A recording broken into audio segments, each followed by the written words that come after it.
শীতের কুয়াশার কারণে কক্সবাজারের ১৫৭টি পরিবারের অসংখ্য মানুষের জীবনে নেমে এসেছে অনিশ্চয়তার ঘন কুয়াশা।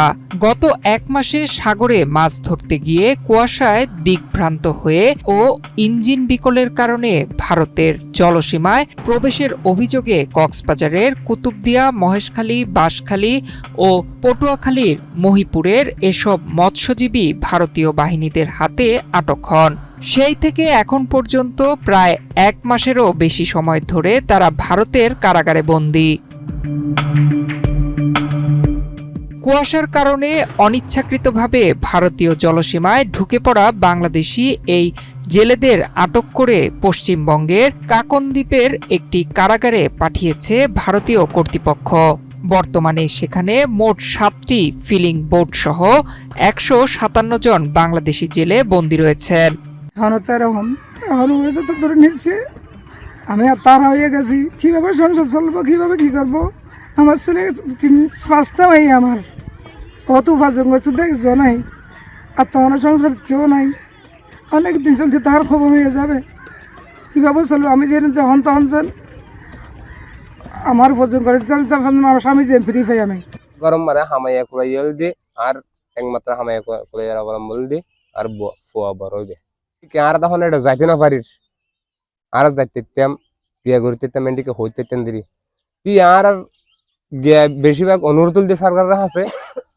সরকার তো ব্যবস্থা নিয়ে বলবে আর ফোয়াশা ক্যাঙ্গুরি আনের ক্যাঙ্গুরি নুয়ানের ইয়ানল দি ব্যবস্থা সরকার গড়ি যেদিকে গড়ে এদিকে আর সাপোর্ট পাইন দে এদিকে আর দূরত গো ফুয়াই আতরা পয়সা হামাইয়া ফুয়া আর গন নসল বাড়ি নসল ক্যাঙ্গুরি থাকে আর ফুয়া হইনা ফেরে এড়ে আর তো কিয়ামত বান্না হার আর ফুয়া কইছে আর আজ সস্তা ভাবে দাহাইতারি।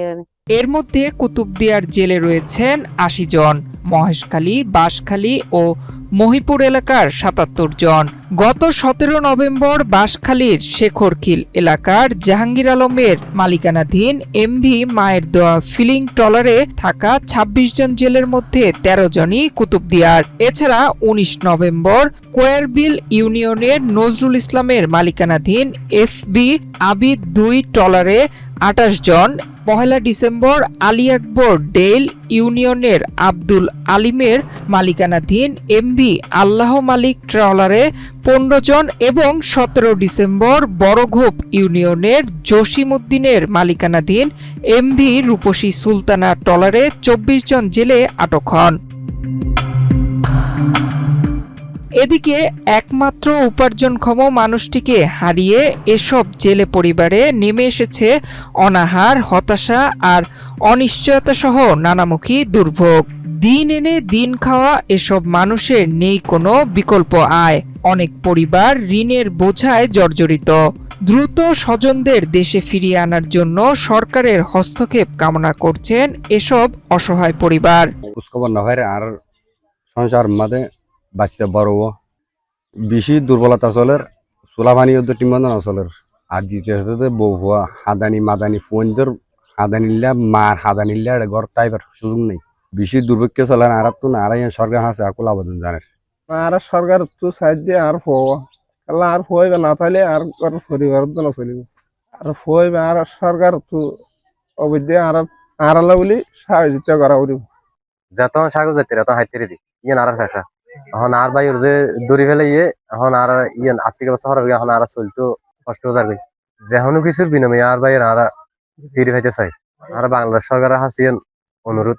এ বিষয়ে কক্সবাজারের জেলা প্রশাসক মোহাম্মদ আব্দুল মান্নান জানান, বিষয়টি সংশ্লিষ্ট মন্ত্রণালয় ও পররাষ্ট্র দপ্তরের সঙ্গে সমন্বয় করে দেখা হচ্ছে। জেলেদের দ্রুত দেশে ফিরিয়ে আনতে প্রয়োজনীয় পদক্ষেপ নেওয়া হচ্ছে বলে আশ্বাস দেন তিনি।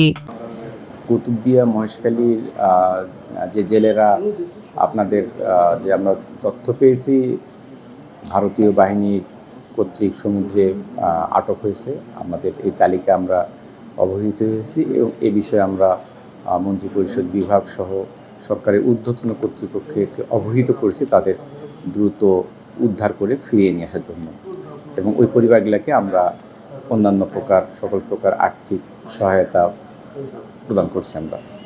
অভাব অনটনে দিন কাটানো এসব অসহায় পরিবার এখন প্রশাসনের কার্যকর উদ্যোগ ও সরকারের দ্রুত হস্তক্ষেপের দিকে তাকিয়ে আছে। সচেতন মহলেরও দাবি, দ্বিপাক্ষিক আলোচনার মাধ্যমে যত দ্রুত সম্ভব ভারত থেকে জেলেদের নিরাপদে দেশে ফিরিয়ে আনা হোক।